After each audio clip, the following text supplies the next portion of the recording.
ಅರೆಬೈಲು ಶಿವರಾಮ್ ಹೆಬ್ಬಾರ್ ಕಾರ್ಮಿಕ ಸಚಿವರು ಇವರು ಮನೆಗೆ ಹೋಗ್ತಾ ಇದೀವಿ ಇವಾಗ.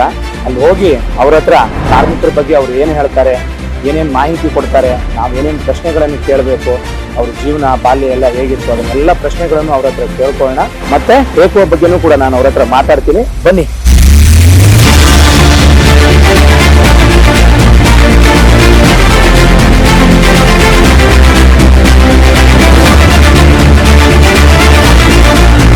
ನಮಸ್ಕಾರ, ನನ್ನ ಹೆಸರು ರವೀಂದ್ರ ಬಿ ಕುಂದಾಪುರ ಅಂತ. ಕರ್ನಾಟಕದ ಎಲ್ಲ ಕಾರ್ಮಿಕರ ಪರವಾಗಿ ಪ್ರತಿನಿಧಿಯಾಗಿ ನಾನು ನಿಮ್ಮನ್ನು ಇವತ್ತು ಮಾತಾಡಿಸ್ತಾ ಇದ್ದೀನಿ. ಈ 1 ವರ್ಷ ತುಂಬಿರೋದ್ರಿಂದ ಕಾರ್ಮಿಕರಲ್ಲೂ ಕೂಡ ಭಾಳಷ್ಟು ಪ್ರಶ್ನೆಗಳಿದ್ದಾವೆ. 1 ವರ್ಷ ಆಯಿತು ಅಂತ ಆ ಪ್ರಶ್ನೆಗಳನ್ನೆಲ್ಲ ಸ್ವಲ್ಪ ನಿಮ್ಮ ಹತ್ರ ಕೇಳಬೇಕು ಅಂತ. 1 ವರ್ಷದ ಕಾರ್ಮಿಕ ಇಲಾಖೆ ಗೊತ್ತಿಲ್ಲದಂಥ ಜನಕ್ಕೆ ಇಲಾಖೆಯನ್ನು ಗೊತ್ತುಪಡಿಸಿದ್ದೇವೆ. ಮೊಟ್ಟ ಮೊದಲನೇ ಬಾರಿ ಕಾರ್ಮಿಕ ಇಲಾಖೆ ಯಾರಿಗೂ ಬೇಡವಾಗಿರ್ತಕ್ಕಂಥ ಇಲಾಖೆ ಅಂತೇಳಿ ಜನ ಭಾವಿಸ್ತಿತ್ತು. ಅಷ್ಟೇ ಅಲ್ಲ, ಮಂತ್ರಿಗಳು ಕೂಡ ತೆಗೆದುಕೊಳ್ಳುವಾಗ ಕಾರ್ಮಿಕ ಇಲಾಖೆ ಯಾಕೆ ತೆಗೆದುಕೊಳ್ಬೇಕು ಅಂತಕ್ಕಂಥ ಒಂದು ಕೀಳರಿಮೆ ಇತ್ತು. ಆದರೆ ಇವತ್ತು ಸಚಿವ ಸಂಪುಟದ ಪುನರ್ರಚನೆ ಕಾಲಕ್ಕೆಲ್ಲ ಕಾರ್ಮಿಕ ಇಲಾಖೆ ಯಾಕೆ ತಗೊಳ್ಬಾರ್ದು ಅಷ್ಟರ ಮಟ್ಟಿಗೆ ಈ ಇಲಾಖೆಗೆ ಒಂದು ರೀತಿ ಜೀವವನ್ನು ತುಂಬಿದ್ದೇನೆ. ಕೋವಿಡ್ನಂಥ ಬಹಳ ಕಠಿಣ ಕಾಲದಲ್ಲಿ ಕಾರ್ಮಿಕ ಇಲಾಖೆಯ ಮೇಲೆ ನಾವು 1,000 ಕೋಟಿ ಸಮೀಪ ಇನ್ವೆಸ್ಟ್ಮೆಂಟ್ ಮಾಡಿದ್ದೀವಿ. ಕಾರ್ಮಿಕರ ಮೇಲೆ ಡೈರೆಕ್ಟ್ ಬೆನಿಫಿಟ್ ಟ್ರಾನ್ಸ್ಪೋರ್ಟ್ DBT ಅದಾದ ಮೇಲೆ 17 ಲಕ್ಷ ಜನಕ್ಕೆ ಅಕೌಂಟಿಗೆ 5,000 ರೂಪಾಯಿ ಹಣವನ್ನು ನಾವು ವರ್ಗಾವಣೆ ಮಾಡಿದ್ದೇವೆ. ಎಲ್ಲದಕ್ಕಿಂತ ಹೆಚ್ಚಾಗಿ ಕಾರ್ಮಿಕರ ಕಷ್ಟ ಕಾಲದಲ್ಲಿ, ಕೋವಿಡ್ ಅಂಥ ಕಾಲದಲ್ಲಿ ಕಾರ್ಮಿಕರಿಗೆ ಎಲ್ಲ ಹೋಟೆಲ್ಗಳು ಬಂದಾಗಿತ್ತು, ಕೆಲಸವೂ ಕೂಡ ಕಳ್ಕೊಂಡಿದ್ದು. ಪರೂರಿಗೆ ಹೋಗೋದಕ್ಕೆ ಪಾಪ ಅವರಿಗೆ ಟ್ರೈನ್ಗಳ ವ್ಯವಸ್ಥೆ ಇರಲಿಲ್ಲ, ಬಸ್ಗಳ ವ್ಯವಸ್ಥೆ ಇರಲಿಲ್ಲ. ಆ ಕಾಲದಲ್ಲಿ ವಿಶೇಷವಾಗಿ ಬ್ಯಾಂಗ್ಳೂರು ಸಿಟಿ ಒಳಗೆ ಫುಡ್ ಕಿಟ್ ಕೊಟ್ಟಿದ್ದೀವಿ ರಾಜ್ಯದಲ್ಲಿ. ಅದು ಬೆಳಗಾಂ ಇರ್ಬೋದು, ಹುಬ್ಬಳ್ಳಿ ಇರ್ಬೋದು, ಗದಗ ಇರ್ಬೋದು, ಗುಲ್ಬರ್ಗ ಇರ್ಬೋದು. ದೊಡ್ಡ ಪ್ರಮಾಣದಲ್ಲಿ ಕೊಟ್ಟಿರ್ತಕ್ಕಂಥದ್ದು ಬ್ಯಾಂಗ್ಳೂರು ಸಿಟಿ. ಕಾರಣ, ಒಟ್ಟು ರಾಜ್ಯದ ಕಾರ್ಮಿಕರ ಸಂಖ್ಯೆಗೆ ಹೋಲಿಸಿದಾಗ ಬೆಂಗಳೂರು ಸಿಟಿಯ ಕಾರ್ಮಿಕರ ಸಂಖ್ಯೆ 100ರಲ್ಲಿ 55%ಕ್ಕಿಂತ ಜಾಸ್ತಿ ಇದೆ. 55ರಿಂದ 60%. ಆದರೆ ವಿಶೇಷವಾಗಿ ಅಂತರ್ರಾಜ್ಯಗಳಿಂದ ಬಂದಿರತಕ್ಕಂಥ ಕಾರ್ಮಿಕರ ಸಂಖ್ಯೆ ಅದರಲ್ಲಿ 90% ಇದೆ, 80ರಿಂದ 90% ಇದೆ. ಬಾಕಿ ಉತ್ತರ ಕರ್ನಾಟಕ, ಹೈದರಾಬಾದ್ ಕರ್ನಾಟಕ ಅಲ್ಲಿಂದ ಬಂದಿರತಕ್ಕಂಥವರು, ಅದು ಗುಲ್ಬರ್ಗ ಇರ್ಬೋದು, ರಾಯಚೂರು ಇರ್ಬೋದು, ಯಾದಗಿರಿ ಇರ್ಬೋದು, ಬಿಜಾಪುರ ಇರ್ಬೋದು. ಆದರೆ ದೊಡ್ಡ ಪ್ರಮಾಣದಲ್ಲಿ ಕಾರ್ಮಿಕರು ಬಂದಿರತಕ್ಕಂಥದ್ದು ಉತ್ತರ ಭಾರತದಿಂದ. ಅದು ವಿಶೇಷವಾಗಿ ಉತ್ತರ ಪ್ರದೇಶ್, ಪಶ್ಚಿಮ ಬಂಗಾಳ, ಜಾರ್ಖಂಡ್ ಮತ್ತು ಉತ್ತರಾಂಚಲದ ರಾಜ್ಯಗಳು, ಮಣಿಪುರ, ಆ ಕಡೆಯಿಂದ ಬಂದಿರತಕ್ಕಂಥವ್ರು. ಅವರ ರಕ್ಷಣೆಗಾಗಿ ನಾವು ವಿಶೇಷ ಕಾರ್ಯಕ್ರಮ ಹಾಕ್ಕೊಂಡ್ವಿ ಕೋವಿಡ್ನಂಥ ಕಾಲದಲ್ಲಿ. ನಿಮಗೆಲ್ಲ ಜ್ಞಾಪಕದಲ್ಲಿ ಇರ್ಬೋದು, ಮಹಾರಾಷ್ಟ್ರ, ಕಲ್ಕಟ್ಟ, ಡೆಲ್ಲಿ ಇದೆಲ್ಲ ಕಾರ್ಮಿಕರ ಕ್ರಾಂತಿ ಆಯಿತು. ಊಟ ಇಲ್ಲದೆ, ಗಲಾಟೆಗಳಾದವು, ವ್ಯವಸ್ಥೆಗಳಿಲ್ಲದೆ. ಆದರೆ ನಾವು ಕರ್ನಾಟಕದಲ್ಲಿ, ಅದು ವಿಶೇಷವಾಗಿ ಬ್ಯಾಂಗ್ಳೂರಿನಲ್ಲಿ 2.5 ಲಕ್ಷಕ್ಕಿಂತ ಹೆಚ್ಚು ಜನ ಹೊರರಾಜ್ಯಗಳಿಂದ ಬಂದಿರತಕ್ಕಂಥ ಕಾರ್ಮಿಕರನ್ನು ಯಾವುದೂ ಅಶಾಂತಿ ಇಲ್ಲದೆ ಎಲ್ಲ ಕಾರ್ಮಿಕ ಸಂಘಟನೆಗಳನ್ನು ನಾವು ವಿಶ್ವಾಸಕ್ಕೆ ತೆಗೆದುಕೊಂಡು ಕಾರ್ಮಿಕ ಸಂಘಟನೆಗಳ ಮೂಲಕ ನನ್ನ ಇಲಾಖೆ ಅಧಿಕಾರಿಗಳನ್ನು ಬಿಟ್ಟು ಒಂದು ವ್ಯವಸ್ಥಿತವಾದಂಥ ಜಾಲವನ್ನು ನಾವು ನಿರ್ಮಾಣ ಮಾಡಿದ್ವಿ.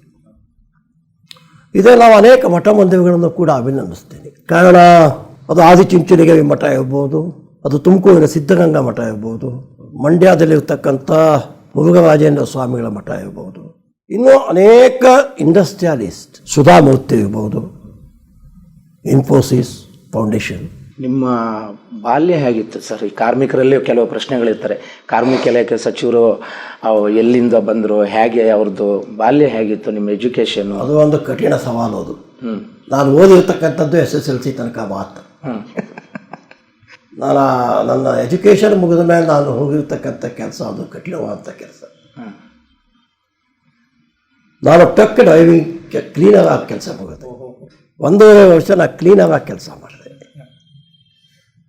3.5 ವರ್ಷ ನಾನು ಡ್ರೈವರ್ ಆಗಿ ಕೆಲಸ ಮಾಡಿದೆ ಟ್ರಕ್ನಲ್ಲಿ. 5 ಸ್ಟೇಟ್ಗಳು, 5 ಸ್ಟೇಟ್ನಲ್ಲಿ, ಕರ್ನಾಟಕ, ಆಂಧ್ರ, ಕೇರಳ, ಗೋವಾ, ಮಹಾರಾಷ್ಟ್ರ, 5 ರಾಜ್ಯದಲ್ಲಿ ನಾನು ಟ್ರಕ್ ನಡೆಸ್ತಿದ್ದೆ ಸ್ವಂತ ಡ್ರೈವರ್ ಆಗಿ. ಎಷ್ಟು ಕೊಡ್ತಿದ್ರು ಸರ್ ಆವಾಗ ಸಂಬಳ?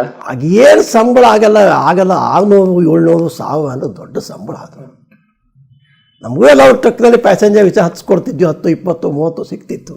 ನಮ್ಗೆ ಅದೇ ದೊಡ್ಡ ಪುಣ್ಯ. ಅದು ಯಾರಾದ್ರೂ ಕೈ ಮಾಡಿದ್ರೆ ನಮ್ಗೆ ನಮ್ಮಷ್ಟೊತ್ತಿಗೆ ಖುಷಿ. 5 ರೂಪಾಯಿ ಕೊಡ್ತಾ ತೊಗೊಂಡು ಬೀಳ್ತಿದ್ವಿ ಅಂತೇಳಿ. ಶಾಲೆ ಓದಿದ್ದು ನಿಮ್ಮ ಊರಲ್ಲೇ ಸರ್? ಹೌದು. ಇದು ಉತ್ತರ ಕನ್ನಡ ಜಿಲ್ಲೆ ಹೊನ್ನಾವರ ತಾಲೂಕಿನ ಕಡತೋಕ ಮತ್ತು ನವಿಲುಗೋಣದಲ್ಲಿ. ಹಾಗಾಗಿ ಕಾರ್ಮಿಕನ ಕಷ್ಟ ಏನು ಅಂತ ಹೇಳ್ತಕ್ಕಂಥದ್ದು ನನ್ನ ಪ್ರತ್ಯಕ್ಷ ಅನುಭವ.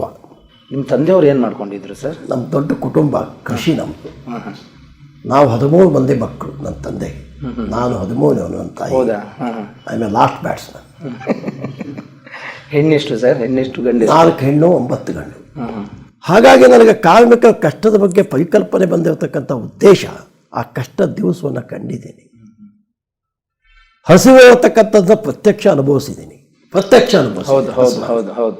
1 ರೂಪಾಯಿಯೂ ಇಲ್ಲದೆ ಹಸಿವಿಗಾಗಿ ಬೇಡಿ ಹಸುವನ್ನು ನೀರಿಸ್ಕೊಂಡಿದ್ದೀನಿ. ಅದು ಈ ಹಸಿವಿನ ಅರ್ಥ ನನಗೆ ಗೊತ್ತಾಗುತ್ತೆ. ಹೌದು ಹೌದು. ಬಡತನ ಭಾಷಣದಿಂದ ಗೊತ್ತಾಗ್ತಕ್ಕಂಥ ನಿಜ. ಬಡತನ ಅನುಭವಿಸೋದೇ ಮಾತ್ರ ಗೊತ್ತಾಗ್ತಕ್ಕಂಥ ಸಂಗತಿ ಅದು. ಆ ಕಾರಣಕ್ಕಾಗಿ ನಾನು ಒಂದು ವಿಶೇಷವಾದಂಥ ಬಿಲ್ ತರ್ತಾ ಇದ್ದೇನೆ ಡ್ರೈವರ್ ಮಂದಿಗೆ. ಡ್ರೈವರ್ ಮತ್ತು ಕ್ಲೀನರ್ ಅಷ್ಟು ಕಷ್ಟದ ಜೀವನ ಅದು ಯಾವುದೂ ಇಲ್ಲ. ಎಲ್ಲಿಯೋ ಹೋಗ್ತಾರೆ, ಹೌದು, ಎಲ್ಲಿಯೋ ಬದುಕ್ತಾರೆ, ಎಲ್ಲಿಯೋ ಮಲಗ್ತಾರೆ. ಕುಟುಂಬ, ಹೆಂಡತಿ, ಮಕ್ಕಳು ಎಲ್ಲಿಯೋ ಆಕ್ಸಿಡೆಂಟ್ ಆಗಿ ರಸ್ತೆನ ಸಾಯ್ತಾರೆ. ಹೌದು ಹೌದು ಹೌದು. ಅವ್ರ ಕುಟುಂಬಕ್ಕೆ ಏನು ಸಿಗೋದಿಲ್ಲ. ನಿಜ. ಹಾಗಾಗಿ ನಾನು ಡ್ರೈವರ್ ಮಂದಿಗೆ ಹೇಗೆ ಲೇಬರ್ ಆ್ಯಕ್ಟನ್ನು, ಲೇಬರ್ಗೆ ಒಂದು ಹೊಸ ಆ್ಯಕ್ಟ್ ಇದೆಯೋ ಕನ್ಸ್ಟ್ರಕ್ಷನ್ ಲೇಬರ್ಗೆ, ಅದೇ ರೀತಿ ಡ್ರೈವರಿಗೆ ಒಂದು ಬಿಲ್ ತರ್ತಾ ಇದ್ದೀನಿ. ಅತಿ ಶೀಘ್ರದಲ್ಲಿ ಅನೌನ್ಸ್ ಆಗ್ತಾ ಇದೆ ಬಿಲ್ಲು. ಒಬ್ಬ ಡ್ರೈವರ್ ಅಕಸ್ಮಾತ್ ಆಕ್ಸಿಡೆಂಟ್ನಲ್ಲಿ ಸತ್ತರೆ ಅವನ ಕುಟುಂಬಕ್ಕೆ 5 ಲಕ್ಷ ರೂಪಾಯಿ ಪರಿಹಾರ ಸಿಗಬೇಕು. ಅವನ ಮಕ್ಕಳ ಮದುವೆ ಮಾಡಿದ್ರೆ ಮಕ್ಕಳ ಮದುವೆಗೆ 50,000 ಸಿಗಬೇಕು. ಅವನ ಮಕ್ಕಳು ಶಿಕ್ಷಣಕ್ಕೆ ಹೋಗ್ತಾ ಇದ್ದರೆ ಶಿಕ್ಷಣ ಕಲಿಯೋ ತನಕ ಮಕ್ಕಳಿಗೆ ಶಿಕ್ಷಣದ ವ್ಯವಸ್ಥೆ ಇಲಾಖೆಯಿಂದ ಆಗಬೇಕು. ಅದಕ್ಕೆ ಟ್ರಾನ್ಸ್ಪೋರ್ಟ್ ಇಲಾಖೆಯ ಸಹಯೋಗದಲ್ಲಿ ಈಗಾಗಲೇ ಆರ್ಥಿಕ ಇಲಾಖೆ ಕೂಡ ಅನುಮತಿ ಕೊಟ್ಟು, ಟ್ರಾನ್ಸ್ಪೋರ್ಟ್ ಇಲಾಖೆಯು ಕೂಡ ಅನುಮತಿ ಕೊಟ್ಟು, ಡೈರೆಕ್ಟ್ ಟ್ಯಾಕ್ಸ್ ಕಟ್ಟಿರತಕ್ಕಂಥ ಹಣ ಒಂದು ಭಾಗ ಡೈರೆಕ್ಟಾಗಿ ಈ ಡ್ರೈವರ್ ಕ್ಲೀನರ್ ತಗೇನು ಬಂದು ಇದು ತರ್ತಾ ಇದ್ದೀನಿ, ಬಿಲ್ ತರ್ತಾ ಇದ್ದೀನಿ. ಆ ಒಂದು ಬಿಲ್ ಇದು ಅಕೌಂಟಿಗೆ ಹೋಗಿ ಜಮಾ ಆಗಬೇಕು. ಅದರ ಮೂಲಕ ಈ ನಾಡಿನ ಆ ಕೆಲಸ ಮಾಡ್ತಕ್ಕಂಥವ್ರಿಗೆ ಅನುಕೂಲ ಆಗಬೇಕು ಅಂತೇಳಿ ಫಸ್ಟ್ ಬಿಲ್ ತರ್ತಾ ಇದ್ದೀನಿ. ಆಮೇಲೆ ಆ ಕೆಲಸ ಬಿಟ್ಟಿದ ಮೇಲೆ, ಡ್ರೈವರ್ ಕೆಲಸ ಬಿಟ್ಟು ಆಮೇಲೆ ಮುಂದೆ ಏನಾಯಿತು ಸರ್? ಆಮೇಲೆ ನಾನು ಸಾರ್ವಜನಿಕ ಜೀವನ ಒಂದು ಆಶ್ಚರ್ಯಕರ ರೀತಿ ತೀವ್ರ ಆಯಿತು. ನಾನೊಬ್ಬ ಹಿರಿಯ ಸ್ನೇಹಿತರು ಶ್ರೀಕಾಂತ್ ಶೆಟ್ಟಿ ಅಂತೇಳಿ, ಅವರು ನನ್ನನ್ನು ಈ ಕ್ಷೇತ್ರಕ್ಕೆ ತೊಗೊಂಡು ಬಂದರು. ಏನು ಗೊತ್ತೇ ಇಲ್ಲ, ಅವ್ನು ಸಹಿ ಹಾಕೋತಂದು ಸಹಿ ಹಾಕಿಬಿಟ್ಟೆ. ಸಹಿ ಹಾಕಿದೆ. ನಾನು agriculture produce market committee, APMC, ಈ ಕಡೆ ಎಲ್ಲ RMC ಅಂತ ಕರೀತಾರೆ. ನಮ್ಮಲ್ಲೆಲ್ಲ RMC ಅಂತ, ಆ ಕಡೆ APMC ಅಂತೇಳಿ, ಇಲ್ಲಿ ರೆಗ್ಯುಲೇಟೆಡ್ ಮಾರ್ಕೆಟ್ ಕಮಿಟಿ ಅಂತೇಳಿ. ಅದಕ್ಕೆ ಸದಸ್ಯ ಆದೆ ನಾನು, ಅವಿರೋಧವಾಗಿ ಆದೆ, ಅನ್ಅಪೋಸ್ ಆಗಿ. ಆಮೇಲೆ ಅಲ್ಲಿ ಟೀಮ್ನಲ್ಲಿ ಡಿಸ್ಪ್ಯೂಟ್ ಆಯಿತು ಅಧ್ಯಕ್ಷ ಸ್ಥಾನಕ್ಕೆ. ಅಲ್ಲಿ ನಿಲ್ಲಬೇಕು ಅಂತ ಹೇಳಿದ್ರು ನಿಂತೆ ನಾನು. ನನಗೆ ಸೋಲು ಗೆಲುವು ವಿಶೇಷ ಗೊತ್ತೇ ಇರಲಿಲ್ಲ. ಹೌದು. ಸುದೈವಶಾತ್ 15 ಜನ ಇದ್ವಿ. 7 ಆಯಿತು. ಒಬ್ಬರು ಯಾರಿಗೂ ಓಟೇ ಹಾಕಲಿಲ್ಲ. 7 ಆದಾಗ ಲಾಟ್ರಿ ಆಯಿತು. ಲಾಟ್ರಿಯಲ್ಲಿ ನಾನು ಗೆದ್ದು ಬಂದೆ, ಅಧ್ಯಕ್ಷ ಆಗಿಬಿಟ್ಟೆ. ಅಲ್ಲಿಂದ ಸಾರ್ವಜನಿಕ ಜೀವನ ಆರಂಭ ಆಯಿತು. 1983 ಆಗಸ್ಟ್ 12ನೇ ತಾರೀಕು ಅಲ್ಲಿಂದ ಆರಂಭ ಆಗಿರ್ತಕ್ಕಂಥದ್ದು. ಆಮೇಲೆ ನಾನು 4 ಬಾರಿ ಅಧ್ಯಕ್ಷ ಆದೆ APMCಗೆ. 16 ವರ್ಷ ಅಧ್ಯಕ್ಷ ಆದೆ ನಾನು. ಅಲ್ಲೇ ಊರಲ್ಲೇ? ಯಲ್ಲಾಪುರದಲ್ಲಿ. ಆಮೇಲೆ ಜಿಲ್ಲಾ ಮಧ್ಯವರ್ತಿ ಬ್ಯಾಂಕಿನ ನಿರ್ದೇಶಕ ಆದೆ. ಇದು 5ನೇ ಬಾರಿ. ಅಫೆಕ್ಸ್ ಬ್ಯಾಂಕಿನ ನಿರ್ದೇಶಕ ಆದೆ. ಈಗ ಮತ್ತೆ ಪುನಃ ಈ ಸಲ ಜಿಲ್ಲಾ ಮಧ್ಯವರ್ತಿ ಬ್ಯಾಂಕಿನ ಅಧ್ಯಕ್ಷನೂ ಆದೆ, ಅಫೆಕ್ಸ್ ಬ್ಯಾಂಕಿಗೂ ಬಂದೆ. ಶಾಸಕನೂ ಅದೇ, ಮಂತ್ರಿನೂ ಅದೇ. ಅಂದಿನಿಂದ ಸಾರ್ವಜನಿಕ ಜೀವನಕ್ಕೆ ನಾವೇನು ಪಾದಾರ್ಪಣೆ ಮಾಡಿದೆ, ಅಂದಿನಿಂದ ಅಧಿಕಾರದಲ್ಲಿ ಇಲ್ಲೇ ಹೋಗಿರ್ತಕ್ಕಂಥ ದಿವಸ ಇಲ್ಲ. ಯಾವುದಾದ್ರೂ ಒಂದು ಅಧಿಕಾರದಲ್ಲೇ ಇದ್ದೇನೆ. ಅರೆಬೈಲು ಅಂತ ಏನಕ್ಕೆ ಕರೀತಾರೆ ಸರ್? ಅರಬೈಲು ಅನ್ನತಕ್ಕಂಥದ್ದೊಂದು ಊರು ಭಾಳ ಹಳೆಯ ಊರು ಇದು. ಓಕೆ. ಅದು 6 ಮೈಲು ಅಂತಿತ್ತು. ಆ ಬೈಲು 6 ಮೈಲು. ಆ ಮೈಲು ಈ ಹಿಂದೆಲ್ಲ ಕಿಲೋಮೀಟರ್ ಇದ್ದಿಲ್ಲ, ಮೈಲಿತ್ತು. ಹೌದು. ಒಂದು ಘಾಟ್ ಇದೆ, ಆ ಘಾಟ್ 6 ಮೈಲ್ ಇದೆ. 6 mile 6 mile 6 mile. 6 mile ಅಂತಿದ್ದದ್ದು Arabailu ಇತ್ತು.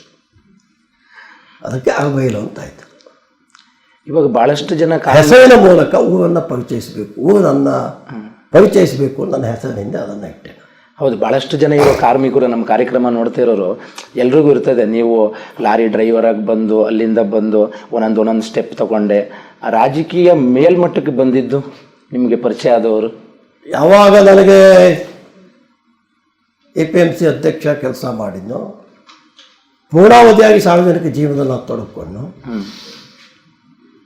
ಅವತ್ತಿಂದ ಗುರಿ ಹೊಡಿಲೇಬೇಕು ಮನುಷ್ಯನಿಗೆ. ಒಂದು ದಿವಸ ಶಾಸಕ ಆಗಬೇಕು, ಒಂದು ದಿವಸ ಮಂತ್ರಿ ಆಗಬೇಕು, ಒಂದು ಗುರಿ ತಲುಪಬೇಕು ಅಂತಕ್ಕಂಥ ಎಂಬಿಷನ್, ಮಹತ್ವಾಕಾಂಕ್ಷೆ ಮತ್ತು ಅದು ಕುರಿತಾದಂಥ ಹಠ, ಅದಕ್ಕೆ ಬೇಕಾದಂಥ ಎಫರ್ಟ್, ಹೌದು, ಎಲ್ಲವನ್ನು ಮಾಡಿಕೊಳ್ಳೇಬೇಕಾಗತ್ತೆ. ಮಾಡಿದೆ. ಇವಾಗ ಇದಕ್ಕೆಲ್ಲ ಇದು ಭಾಳ ಸುಲಭದ ಮಾರ್ಗ ಅಲ್ಲ. ನಿಜ, ಹೌದು. ಕೂತ್ಕೊಂಡು ಕೇಳುವವರಿಗೆ ಮಾತನಾಡುವವರಿಗೆ ಸುಲಭ. ಹೌದು, ಕಷ್ಟ. ನಮ್ಮ ಹಿಂದೆ ಇರ್ತಕ್ಕಂಥ ನಮ್ಮ ಹೌದು ಹೆಂಡತಿ ಇದ್ದಾಳಲ್ಲ, ಹೌದು, ಆ ಕಷ್ಟದ ಪೂರ್ಣ ಕಲ್ಪನೆ ಹೋಗಿ ಮಾತ್ರ ಇರೋದಕ್ಕೆ ಸಾಧ್ಯ. ಹೌದು. ಇಬ್ಬರು ಮಕ್ಕಳು ಏನು ಮಾಡ್ಕೊಂಡಿದ್ದಾರೆ ಸರ್? ಒಬ್ಬರು ಬಿಸ್ನೆಸ್ ಮಾಡ್ಕೊಂಡಿದ್ದಾನೆ, ಮತ್ತೊಬ್ಬರು ಅಡಿಯ ಐರ್ಲೆಂಡದಲ್ಲಿದ್ದಾನೆ. ಓಕೆ. ಅವನು ಒಳ್ಳೆಯ ಉದ್ಯೋಗದಲ್ಲಿದ್ದಾನೆ. ಹೌದು.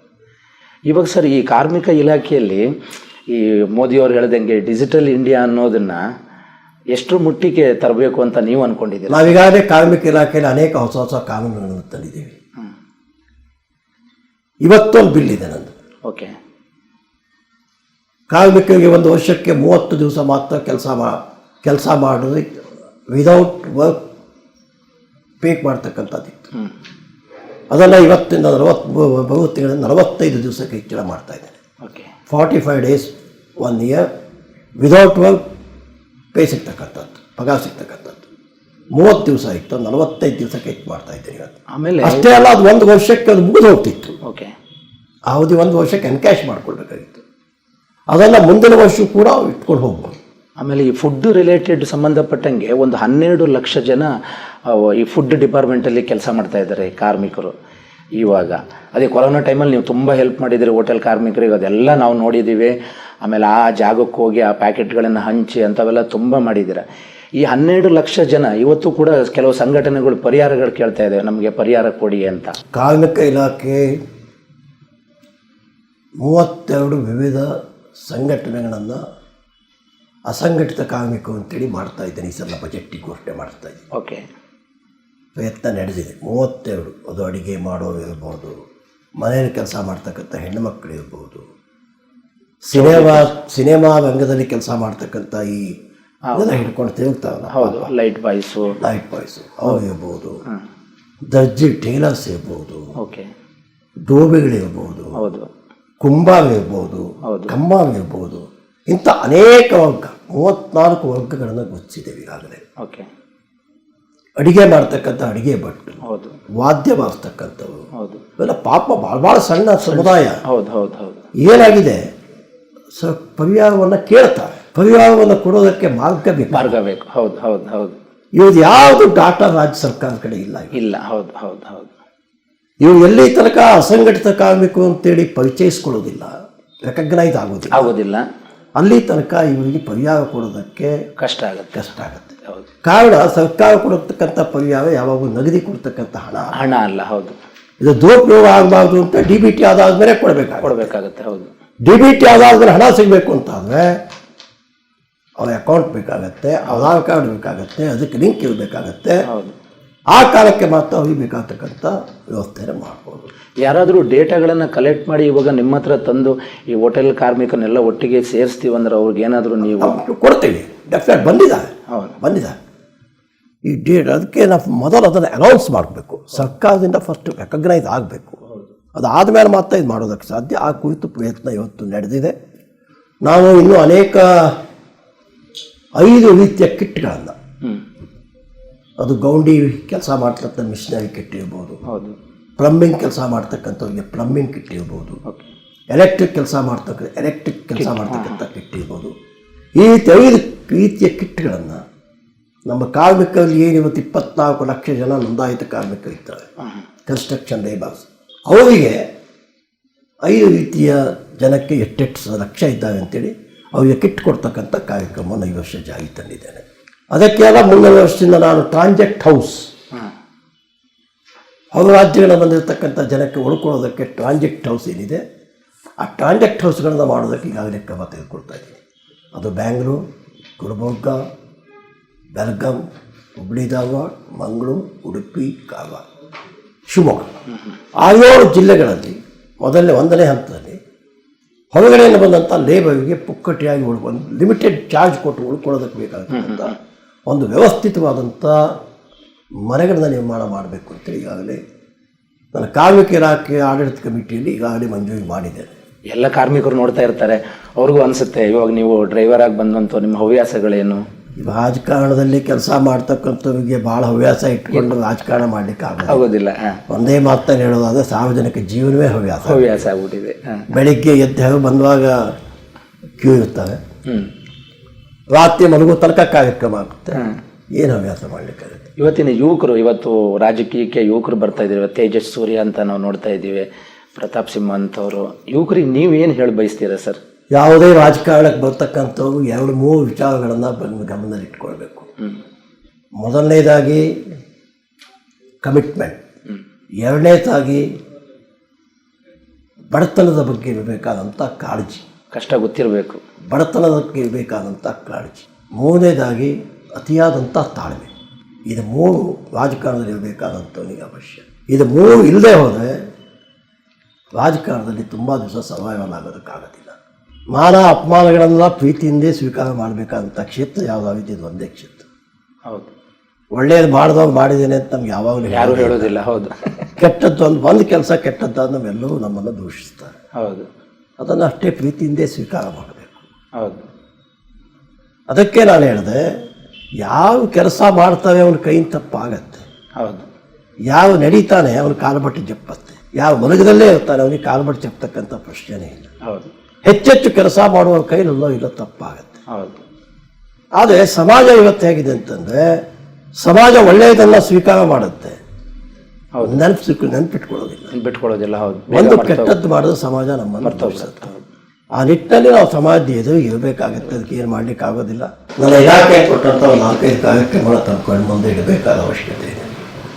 ನಾವು ಇಷ್ಟು ವರ್ಷ IT BT ಹೊರತುಪಡಿಸಿದರೆ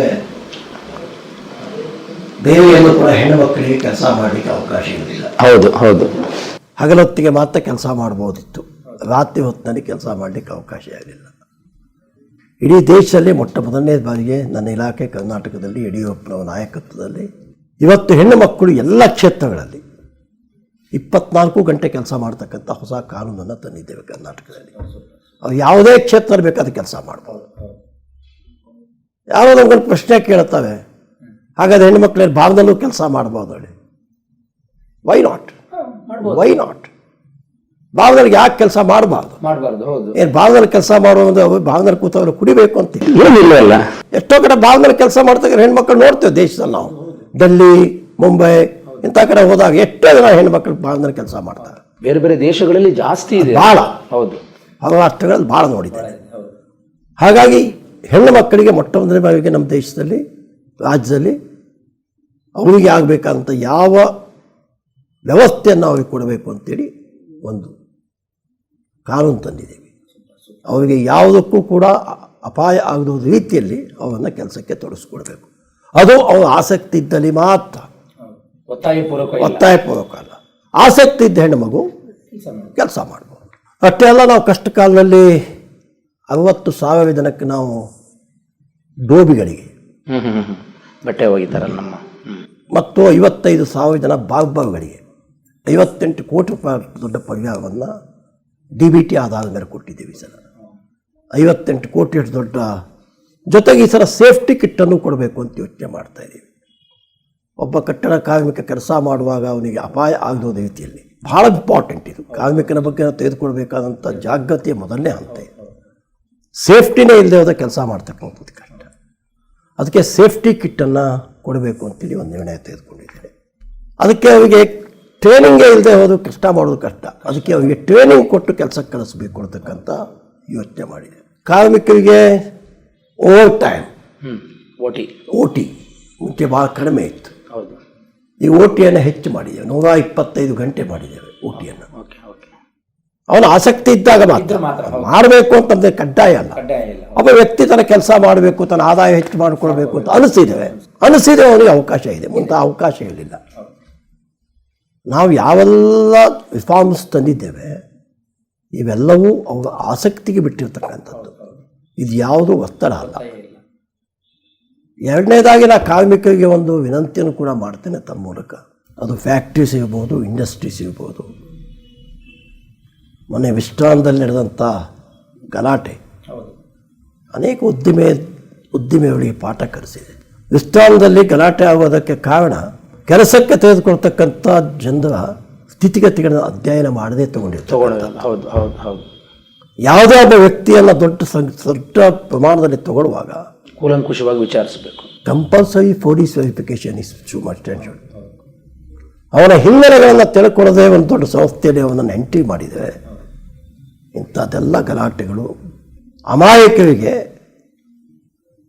ಇಂಥ ಜನ ಒಳ ಹೊಕ್ಕಿ ತೊಂದರೆ ಕೊಡ್ತಾರೆ. ಅಮಾಯಕರಿಗೂ ಮತ್ತು ಇಂಡಸ್ಟ್ರಿಗಳಿಗೂ ಕೆಲಸ ತೊಂದರೆ ಆಗ್ತದೆ. ಹೌದು. ಇದು ಒಂದು ಭಾಗ. ಎರಡನೇ ಭಾಗ, ಇವತ್ತು ಇಂಡಸ್ಟ್ರಿಗಳು ಬರದೇ ಹೋದರೆ ಅಥವಾ ಉದ್ಯಮಗಳು ಬರ್ತಕ್ಕಂಥ ವಾತಾವರಣವನ್ನು ರಾಜ್ಯದಲ್ಲಿ ಇಲ್ಲದೆ ಹೋದರೆ ನಿರುದ್ಯೋಗಿ ಪದವೀಧರರಿಗೆ ಉದ್ಯೋಗವನ್ನು ದೊರಕಿಸೋದಕ್ಕಾಗೋದಿಲ್ಲ. ನಮ್ಮ ಕಣ್ಣು ಮುಂದೆ ಎರಡೂ ಮಾರ್ಗಗಳು ಇಟ್ಕೋಬೇಕಾಗತ್ತೆ. I am a minister of labour, but I am not against to industry. ನಾನು ಕಾರ್ಮಿಕರ ಹಿತವನ್ನು ಕಾಯ್ತಕ್ಕಂಥ ಮಂತ್ರಿ ಆಗ್ತೇನೆ, ಆದರೆ ನಾನು ಇಂಡಸ್ಟ್ರಿಗಳನ್ನು ಓಡಿಸ್ತಕ್ಕಂಥ ಮಂತ್ರಿ ಆಗ್ಬೋದು. ಆದರೆ ನಾನು ಕಾರ್ಮಿಕರಿಗೆ ಕೆಲಸವೇ ಇಲ್ಲ, ನಾನು ಏನು ಹಿತ ಕಾಯಬೇಕಾಗತ್ತೆ? ನಾನೇನು ಹಿತ ಕಾಯೋದಕ್ಕಾಗತ್ತೆ? ನನ್ನ ಕಣ್ಣು ಮುಂದೆ ನಾಡಿನ ಯುವಕರ ಭವಿಷ್ಯವೂ ನನ್ನ ಕಣ್ಣು ಮುಂದೆ ಇದೆ. ಈ ನಾಡಿನ ನಿರುದ್ಯೋಗಿ ಪದವೀಧರರು, ನಾಡಿನ ನಿರುದ್ಯೋಗಿ ಜನ ಬದುಕೋದಕ್ಕೆ ಬೇಕಾದಂಥ ಮಾರ್ಗ ನನ್ನ ಕಣ್ಣು ಮುಂದಿದೆ, ಇಟ್ಕೋಬೇಕು. ಹಾಗಾಗಿ ನಾನು ಕಾರ್ಮಿಕರಿಗೂ ಕೂಡ ವಿನಂತಿ ಮಾಡ್ತೇನೆ, ತಮ್ಮ ಮೂಲಕ ಪ್ರತಿಭಟನೆ ಮಾಡಬೇಕು, ಪ್ರತಿಭಟಿಸಬೇಕು, ಹಕ್ಕಿಗಾಗಿ ಹೋರಾಟ ಮಾಡಬೇಕು. ಆದರೆ ಕರ್ತವ್ಯದ ಬಗ್ಗೆ ಪ್ರಜ್ಞೆ ಇರಬೇಕು. ಕೆಲಸ ಮಾಡದೇನೆ ಬೀದಿಯಲ್ಲಿ ಕೂತ್ಬಿಟ್ರೆ ಕಷ್ಟ. ಕರ್ತವ್ಯದ ಬಗ್ಗೆ ಪ್ರಜ್ಞೆ ಇರಬೇಕು. ಹಕ್ಕಿಗಾಗಿ ನೀವು ಪರ್ಮನೆಂಟ್ ಹೋರಾಟ ಮಾಡ್ತಾ ಮಾಡ್ತಾ ಮಾಡ್ತಾ ಕರ್ತವ್ಯವನ್ನು ನೀವು ಮರೆತು ಬಿಟ್ಟರೆ how it is survive the industry. ಒಂದು ಟೊಯೋಟಾ ಇವತ್ತು ಈ ನಾಡಿನಿಂದ ನಮ್ಮ ರಾಜ್ಯದಿಂದ ಹೊರಗೆ ಹೋದರೆ 45,000 ಕುಟುಂಬಗಳ ಅನಾಥ ಆಗುತ್ತೆ. ಬ್ಯಾಂಗ್ಳೂರಿನಲ್ಲಿ ಸಿಮಿ ಇಂಡಸ್ಟ್ರಿಗಳು ಕೈ ಕೆಳಗೆ 230 ಸಿಮಿ ಇಂಡಸ್ಟ್ರಿಗಳಿದೆ. ರಾ ಮೆಟೀರಿಯಲ್ಸ್ ತಯಾರು ಮಾಡಿಕೊಡ್ತಕ್ಕಂಥವು. ಒಂದು ಇಂಡಸ್ಟ್ರಿಯಲ್ಲಿ 70, 60, 70 ಜನ ಇದ್ದಾರೆ. ಕಳೆದ 86 ದಿವಸದ 230 ಸಿಮಿ ಇಂಡಸ್ಟ್ರಿಗಳು ಬಂದಾಗಿದೆ. 10-12 ಯುವಕರ ತಪ್ಪಿನಿಂದ. ಆ ಕಾಲದಲ್ಲಿ ಸರ್ಕಾರಕ್ಕೆ ಅನ್ಯ ಮಾರ್ಗ ಇರೋದಿಲ್ಲ. ಸರ್ಕಾರಕ್ಕಿಂತ ದೊಡ್ಡ ಉದ್ಯಮಗಳನ್ನು ಉಳಿಸ್ಕೊಳ್ಬೇಕು. ಎಲ್ಲೋ ಒಂದು ಕಡೆ ಹೊರ ರಾಷ್ಟ್ರದಿಂದ ಬರ್ತಕ್ಕಂಥ ಜಪನೀಸವು, ಬೇರೆ ಬೇರೆ ದೇಶದಿಂದ ಬರ್ತಕ್ಕಂಥ ಇಂಡಸ್ಟ್ರಿಯಲಿಸ್ಟಿಗೆ Karnataka is a not safer city in industry ಅಂತ ಹೇಳ್ತಕ್ಕಂಥ ಸಂದೇಶ ಹೋದರೆ ನನ್ನ ರಾಜ್ಯದ ಯುವಕರ ಗತಿ ಏನು? ಏನಾಗಬೇಕು? ನನ್ನ ರಾಜ್ಯ ವಿದ್ಯಾವಂತ ವಿದ್ಯಾರ್ಥಿ ಉದ್ಯೋಗದ ಗತಿ ಏನು? ಕರೆಕ್ಟ್. ಇವನ್ನು ನಾವು ಗಂಭೀರವಾಗಿ ತಗೋಬೇಕು. ಈ ನಾಡಿನಲ್ಲಿ ಉದ್ಯೋಗ ಹೆಚ್ಚು ಲಭಿಸಬೇಕು ಅಂತಾದರೆ ಉದ್ಯಮಗಳು ಬರಲೇಬೇಕಾಗಿದೆ. ಉದ್ಯಮಗಳು ಬರದೇ ಹೋದರೆ ನಿರುದ್ಯೋಗವನ್ನು ದೂರ ಮಾಡೋದಕ್ಕಾಗೋದೇ ಇಲ್ಲ. ಉದ್ಯಮಗಳು ಬರದೇ ಹೋದರೆ ಟ್ಯಾಕ್ಸ್ ರಾಜ್ಯಕ್ಕೆ ಹೆಚ್ಚು ಬರೋದಿಲ್ಲ. ಟ್ಯಾಕ್ಸ್ ಹೆಚ್ಚು ಬರದೇ ಹೋದರೆ ರಾಜ್ಯದ ಅಭಿವೃದ್ಧಿ ಮಾಡೋದಕ್ಕಾಗೋದಿಲ್ಲ. ಇವೆಲ್ಲ ಒಂದಕ್ಕೊಂದು ಪೂರಕವಾಗಿರ್ತಕ್ಕಂಥದ್ದು. ಇವತ್ತು ನಮ್ಮ ಕಡೆ ಪವರ್ ಎಕ್ಸಸ್ ಇದೆ. ಕರ್ನಾಟಕದಲ್ಲಿ ಪವರ್ ಎಕ್ಸಸ್ ಇದೆ. ನಮ್ಮ ಕರೆಂಟನ್ನು ತೆಗೆದುಕೊಳ್ಳುವಾಗಿಲ್ಲ, ಜಾಸ್ತಿ ಇದೆ. 1.5 ಪಟ್ಟು ಜಾಸ್ತಿ ಇದೆ ನಮ್ಮ ಕಡೆ. ಈಗ ಸೋಲಾರ್ ಪ್ರಾಜೆಕ್ಟ್ಗಳು ಜಾಸ್ತಿ ಆದಮೇಲೆ ಈಗ ನಮ್ಮ ರಾಜ್ಯದಲ್ಲಿ ಹೈಯೆಸ್ಟ್ ಪವರ್ ಇದೆ. ಕಂಪ್ನಿಗಳು ಹೀಗೆ ಮಾಡ್ಕೊಂಡು ಈ ಪವರ್ಗಳನ್ನು ನಾವು ವಿನಿಯೋಗ ಮಾಡಲಿಕ್ಕೆ ಕಂಪ್ನಿಗಳು ನಮ್ಮ ಕಡೆ ಇಲ್ಲದೆ ಹೋದರೆ ಇಷ್ಟೆಲ್ಲ 1,000 ಕೋಟಿ ಹಾಕಿ ನಾವು ಪವರ್ ಉತ್ಪಾದನೆ ಮಾಡೋ ಪ್ರಯೋಜನ ಏನು? ಕರೆಕ್ಟ್. ಆ ಪವರ್ನಿಂದ ನಮ್ಮ ಇನ್ಕಮ್ ಜನರೇಟ್ ಆಗದೆ ಹೋದರೆ ಈ ರಾಜ್ಯದ ಅಭಿವೃದ್ಧಿ ಎಲ್ಲಿಂದ ತಾನೇ ಮಾಡೋದಕ್ಕೆ ಸಾಧ್ಯ? ಹೌದು. ಈ 10 ಸಂಗತಿಗಳು ಕಾರ್ಮಿಕ ಇಲಾಖೆಯಲ್ಲಿ ಕೆಲಸ ಮಾಡುವಾಗ ಕಾರ್ಮಿಕ ಮತ್ತು ಇಂಡಸ್ಟ್ರಿ ಇವನ್ನು ಸಮತೋಲನದಲ್ಲಿ ತೆಗೆದುಕೊಂಡು ಹೋಗಬೇಕಾದಂತ ಅರ್ಥ ಮಾಡ್ಕೋಬೇಕು ಅವರು. ಹೌದು ಹೌದು. ಹಾಗಾಗಿ ನಾನು ಕಾರ್ಮಿಕ ಮಂತ್ರಿಯಾಗಿ ಕಾರ್ಮಿಕರಿಗೆ ವಿನಂತಿ ಮಾಡ್ತೇನೆ, ಕಾರ್ಮಿಕರು ಉದ್ಯೋಗಕ್ಕಾಗಿ ಬೇಕಷ್ಟು ಹೋರಾಟ ಮಾಡಿ. ಹೋರಾಟ ಮಾಡೋದಕ್ಕೆ ಅನೇಕ ಮಾರ್ಗಗಳಿದೆ. ಇಷ್ಟಾಂದಲ್ಲಿ ಮೊನ್ನೆ ಬೆಂಕಿ ಹಾಕಿಬಿಟ್ಟು 84 CR 86 ಕೋಟಿ ರೂಪಾಯಿ ಹಾನಿ ಆಯಿತು. ಇವತ್ತಿಗೆ 3 ತಿಂಗಳಾಯಿತು. 9,800 ಜನ ಉದ್ಯೋಗಿಗಳು 3 ತಿಂಗಳಿಂದ ಉದ್ಯೋಗ ಇಲ್ಲ. ಇದು ರಿಪೇರಿ ಮಾಡೋದಕ್ಕೆ 4 ತಿಂಗಳಾಗಬೇಕು. ನಿಮಗೆ ಕಷ್ಟ ಅದು ಹೇಳ್ಕೊಳ್ಳೋದಕ್ಕೆ ನಿಮ್ಗೊಂದು ಇಲಾಖೆ ಇದೆ. ಹೌದು. ನಿಮಗೆ ಕಷ್ಟ ಅದು ಕೂತ್ಕೊಳ್ಳೋದಕ್ಕೆ ಒಂದು ಜಾಗ ಇದೆ, ಮುಕ್ತವಾಗಿ ಮಾತಾಡುವಂಥ ಸಚಿವ ಜಾಗ ಇದೆ. ನೀವು ಒಂದು ದಿವಸ ಸುಮ್ಮನೆ ಹಂಗಷ್ಟೇ ಕೂತು ಸಾಕು, ಬರ್ತೀವಿ. ಹೌದು ಹೌದು. ಸರ್ಕಾರ ನಿಮ್ಮ ಪಾಲಿಗೆ ಬರುತ್ತೆ, ಜಿಲ್ಲಾಧಿಕಾರಿಗಳು ಬರ್ತಾರೆ. ನೀವು ಸುಡ್ತಕ್ಕಂಥದ್ದು, ಹಾಳು ಮಾಡ್ತಕ್ಕಂಥದ್ದು, ನಿಮಗೆ ಅನ್ನ ಕೊಡ್ತಕ್ಕಂಥ ಕಾರ್ಖಾನೆಗೆ ನೀವು ಬೆಂಕಿ ಹಚ್ಚತಕ್ಕಂಥದ್ದು it is not supporting my department. ನನ್ನ ಇಲಾಖೆ, ನನ್ನ ಸರ್ಕಾರ ಯಾವ ಕಾರಣಕ್ಕೂ ಇಂಥದ್ದನ್ನು ಒಪ್ಕೊಳ್ಳೋದಿಲ್ಲ. It is fanaticism is not correct. Correct. ಹೌದು. ನಾವು ಇಂಥ ಸ್ಥಿತಿಗಳನ್ನು ಇಂಥ ಕಾರ್ಮಿಕರಿಗೆ ಸಪೋರ್ಟ್ ಮಾಡ್ತಕ್ಕಂಥ ಪ್ರಶ್ನೆ ಇಲ್ಲ. ಇಲ್ಲ. ಕರೆಕ್ಟ್. ಕಾರ್ಮಿಕ ಹಿತವನ್ನು ಕಾಯ್ತೀವಿ. ಅವ್ರದ್ದು ವೇತನ ಕಡಿಮೆ ಆಗಿದೆ ಅಂತ ಆಕ್ಷೇಪ ಇತ್ತು, ಇಷ್ಟಾಂದಲ್ಲಿ ಹೆಚ್ಚು ದುಡಿತಾಯ ಮಾಡ್ತಾ ಇರ್ತಕ್ಕಂಥ ಆರೋಪ ಇತ್ತು, OT ಕೊಡಲಿಲ್ಲ ಅಂತಕ್ಕಂಥದ್ದಿತ್ತು. ಏನು ದೊಡ್ಡ ಸಂಗತಿ. ಹೌದು. ಇವತ್ತೆಲ್ಲ ಕೊಡಿಸಿದ್ದೇವೆ. ಈಗ ಆವತ್ತೇ ನಮ್ಗೊಂದು ಗಮನಕ್ಕೆ ತಂದಿದ್ದಿದ್ದೆ, ಒಂದು ಚೀಟಿ ಕಳಿಸಿದ್ದಿದ್ದೆ ನನ್ನ ಇಲಾಖೆ, ಅಥವಾ ಒಂದು ದಿವಸ ಹಂಗಷ್ಟಾಗಿ ಕೂತಿದ್ದಿದ್ದೆ. ಹೌದು. ನಾವೇ ಬಂದಿದ್ದೆಲ್ಲ ಮಾಡಿಸ್ತಿದ್ವಿ. ಕರೆಕ್ಟ್. ನಿಮ್ಮ ಉದ್ಯೋಗನೂ 4 ತಿಂಗಳು ಉಳಿತಿತ್ತು, ಹೌದು. ನಿಮ್ಮ ಕಾರ್ಖಾನೆಯೂ ಬೆಂಕಿ ಬಿದ್ದು ಹಾಳಾಗುತ್ತಿದ್ದಿಲ್ಲ. ಹೌದು. ಇವತ್ತು ನೀವು ಉದ್ಯೋಗನೂ ಕಳ್ಕೊಂಡ್ವಿ, 4 ತಿಂಗಳ ಅದು ಲಾಸ್. ಕಾರ್ಖಾನೆನೂ ಬಂದಾಯಿತು. ಹೌದು. ಕಾರ್ಖಾನೆ ಮಾಲಕರಿಗೆ ಇನ್ಶೂರೆನ್ಸ್ ಸಿಗತ್ತೆ, ನಿಮಗೇನು ಸಿಗತ್ತೆ? ಏನು ಸಿಗುತ್ತೆ? ನಿಮ್ಮ ಗತಿ ಏನು? ನಿಮ್ಮ ಭವಿಷ್ಯ ಗತಿ ಏನು? ಅದನ್ನು ಯೋಚನೆ ಮಾಡೋದಿಲ್ಲ ಭಾಳಷ್ಟು ಜನ. ಅದಕ್ಕೆ ತಮ್ಮ ಮೂಲಕ ನಾನು ಕಾರ್ಮಿಕರಿಗೆ ವಿಶೇಷವಾಗಿ ಎಜುಕೇಷನ್ ಮುಗಿಸಿ, ಹೌದು, ತಂದೆ ತಾಯಿ ತುಂಬ ಕಷ್ಟಪಟ್ಟು ನಿಮ್ಮನ್ನು ಕರೆಸಿ ನನ್ನ ಮಗನಿಂದ ನನಗೇನಾದರೂ ಒಂದು ಸ್ವಲ್ಪ ಕುಟುಂಬಕ್ಕೆ ಆಧಾರ ಆಗ್ಬೋದು ಹೇಳ್ತಕ್ಕಂಥ ವಿಶ್ವಾಸದಲ್ಲಿ ನಿಮಗೆ ಕಳಿಸಿ, ಈ ರೀತಿಯ ದುರಂತಗಳು ಕುಟುಂಬದ ಪಾಲಿಗೆ ಆದರೆ ಎಷ್ಟು ಮಂದಿ ಮಕ್ಕಳಿಗೆ ಇವತ್ತು ಮದುವೆ ಆಗಿದೆ ಟೊಯೋಟಾದಲ್ಲಿ. ಯಾಕೆ ಹೆಣ್ಣು ಕೊಟ್ಟಿದ್ದಾನೆ ಮಾವ? ನನ್ನ ಅಡಿಯ ಟೊಯೋಟಾದಲ್ಲಿ ಇದ್ದಾನೆ, ಒಳ್ಳೆ ಕಂಪ್ನಿಯಲ್ಲಿದ್ದಾನೆ ಅಂತ ಹೆಣ್ಣು ಕೊಟ್ಟಿಲ್ವಾ? ಹೌದು. ಇವತ್ತು ಇಷ್ಟೋ ಮೊದಲು ನೀವು ಬೀದಿಯಲ್ಲಿ ಬಿದ್ದಿದ್ದೀನಿ, ಹೆಣ್ಣು ಕೊಟ್ಟಿರ್ತಕ್ಕಂಥ ಮಾವನ ಗತಿ ಏನಾಗಬೇಕು? It's A practical. ನಿಜ ನಿಜ. It's A practical. ಏನು ಯೋಚನೆ ಮಾಡ್ತಾನೆ? ಹೌದು ಹೌದು. ನಿಮಗೆ ಇವತ್ತು ಕೈ ತುಂಬ 85-90 ಸಾವಿರ ತಿಂಗಳ ಬರುವಾಗ ಅದು ಸುಖ ದುಃಖ ಗೊತ್ತಾಗಿಲ್ಲ. ಹೌದು. ಒಮ್ಮೆ ಉದ್ಯೋಗ ಕಳ್ಕೊಂಡಾಗ ದಿವಸ ಬೆಳಿಗ್ಗೆ ನಮ್ಮಿದ್ರಲ್ಲಿ ಅರ್ಜಿ ಹಿಡ್ಕೊಂಡು ಮನೆ ಬಾಗಿಲಿ ಬಂದಿರ್ತಾರೆ ಉದ್ಯೋಗಕ್ಕಾಗಿ. ಪ್ರತಿ ದಿವಸ ಬೆಳಗ್ಗಿನ ರಾತ್ರಿ ತನಕ ಬಯೋಡೇಟಾ ಹಿಡ್ಕೊಂಡ್ಬರ್ತಾರೆ. ಅವನಿಗೆ ಗೊತ್ತಿದೆ ಆ ಕಷ್ಟ. ಈಗ ಏನು ಅಂತ ಈ ನಿಮಗೊಂದು 10 ವರ್ಷದಿಂದ ಕೆಲಸ ಮಾಡಿ ನಾನು ದುಡ್ಡಾದವ್ರಿಗೆ ಕಷ್ಟ ಗೊತ್ತಾಗೋದಕ್ಕೆ ಸಾಧ್ಯ ಇಲ್ಲ. ಹಾಗಾಗಿ ನಾನು ಕಾರ್ಮಿಕರಿಗೆ, ವಿಶೇಷವಾಗಿ ವಿದ್ಯಾವಂತ ಕಾರ್ಮಿಕರು, ಹೌದು, ನಮ್ಮ ಕಷ್ಟದ ಕಾರ್ಮಿಕರು ಏನೋ ತಪ್ಪು ಮಾಡಿದ್ದೇವೆ, ವಿದ್ಯೆ ಕಡಿಮೆ. ಹೌದು. ಹೋಟೆಲ್ ಕಾರ್ಮಿಕರು ಏನೋ ತಪ್ಪು ಮಾಡಿ ಪಾಪ ಹೋಟೆಲ್ ಮಾಡಿ ಗೊತ್ತಿಲ್ಲ. ಹೌದು. ನೀವೆಲ್ಲ ವಿದ್ಯೆ ಬುದ್ಧಿ ಕಲಿತು ಸಮಾಜಕ್ಕೆ ಬುದ್ಧಿ ಹೇಳ್ತಕ್ಕಂಥ ಸ್ಥಾನದಲ್ಲಿದ್ದು ಕಂಪ್ಯೂಟರ್ ಮೇಲೆ ಕೂತು ಕೆಲಸ ಮಾಡ್ತಕ್ಕಂಥ ನೀವುಗಳೇ ತಪ್ಪು ಮಾಡ್ರೆ ಇಂಥದ್ದನ್ನೆಲ್ಲ ಮಾಡಿದ್ದೇವೆ, ಅಶಾಂತಿಯ ಮಾರ್ಗ ಹಿಡಿದೆ. ಈ ನಾಡಿನ ಗತಿ ಏನು? ನಿಮ್ಮ ಕುಟುಂಬದ ಗತಿ ಏನು? ಆ ಕಾರ್ಖಾನೆಗಳ ಗತಿ ಏನು? ಹಾಗಾಗಿ ತಮ್ಮ ಮೂಲಕ ಕೈ ಮುಗಿದು ವಿನಂತಿ ಮಾಡ್ತೀನಿ, ಕಾರ್ಮಿಕ ಇಲಾಖೆ ಕೆಲಸ ಮಾಡುವವರಿಗೆ ಹಕ್ಕಿಗಾಗಿ ಹೋರಾಟ ಮಾಡಿ. ಹೌದು. ಕರ್ತವ್ಯದ ಬಗ್ಗೆ ಬದ್ಧತೆಯಲ್ಲಿ ಯಾವುದೇ field. I am a politician, I am 18 hours I work for done. 18 ತಾಸು ನಾನು ಕೆಲಸ ಮಾಡ್ತೀನಿ. Without survival, without work you can't survive any. ಆಗೋದಿಲ್ಲ. ಹೌದು, ನಿಜ. Without effort you can't survival any field. ಹೌದು. ನಿಮ್ಮ ಕಠಿಣ ಪರಿಶ್ರಮ ಇಲ್ಲದೆ ನೀವು ಯಾವ ಕ್ಷೇತ್ರದಲ್ಲೂ ಗೆಲ್ಲೋದಕ್ಕಾಗಲ್ಲ. ಹೌದು. ನಾನು ಈ ಜಾಗಕ್ಕೆ ಬರುವಾಗ 38 ವರ್ಷಗಳ ಸಾಧನೆ ಮಾಡಿ ಜಾಗಕ್ಕೆ ಬಂದಿದ್ದೇನೆ. ಒಂದು ರಾತ್ರಿ ಬೆಳಗಾವಿದ ಮೈಸೂರು ಕರ್ನಾಟಕ ಸರ್ಕಾರ ಲಾಟ್ರಿ ಅಲ್ಲ ಅದು. 38 ವರ್ಷ ಸಾಧನೆ ಮಾಡಿ ಕೂತಿ ಬಂದೆ. ಹೌದು. ಮೊನ್ನೆ ನೀವು ಲಾಸ್ಟ್ ಎಲೆಕ್ಷನಲ್ಲಿ 31,000 ಲೀಡಿಂಗಲ್ಲಿ ಗೆದ್ರಿ, ಹೇಗೆ ಅನಿಸ್ತು? ಯಾಕಂದರೆ ಜನ ನಿಮ್ಮನ್ನು ಅದು ಏನು ಪ್ರೀತಿ ಅಭಿಮಾನ ಇಟ್ಟಿದ್ದಾರೆ. ನನಗೆ ಒಂದು 5,000 ಓಟ್ ಕಡಿಮೆ ಆಯಿತು. ಓಹೋ, ಆದ್ರೂ ನನಗೆ 41,600 42,000 ಓಟ್ ಬೇಕಿತ್ತು. ನಾನು ಎಲ್ಲೇ ನಿಲ್ಲಿ ಹೀಗೆ ಬೇಕಾದಿಲ್ಲಿ. ಓಕೆ. ಕಾರಣ ನಾನು ನನ್ನ ಜನರನ್ನು, ನನ್ನ ಬಡವರನ್ನು, ನನ್ನ ಕ್ಷೇತ್ರದ ಬಡವರನ್ನು ಅಷ್ಟಾಗಿ ಪ್ರೀತಿ ಮಾಡ್ತೇನೆ ಯಾವಾಗಲೂ. ನನ್ನ ಯಾವ ಕಾರ್ಯಕ್ಕೆ ನನ್ನ ಯಾವ ಬಡವನು ಕೂಡ ಒಬ್ಬ ಲೀಡರನ್ನು ಕರ್ಕೊಂಡು ಬರಬೇಕು ಅಂತಕ್ಕಂಥದ್ದು ನನ್ನಿಲ್ಲ. ಒಂದು ಕಟ್ಟ ಕಡೆ ಹೆಣ್ಣು ಮಗಳು, ವಿದ್ಯೆ ಬುದ್ಧಿ ಇರುತ್ತೆ ಹೆಣ್ಣು ಮಗಳು, ನನ್ನಿದ್ದಲ್ಲಿ ಬಂದು ನೇರವಾಗಿ ಮಾತಾಡ್ತಾಳೆ, ಕೆಲಸ ಮಾಡ್ಕೊಂಡು ಹೋಗ್ತಾಳೆ.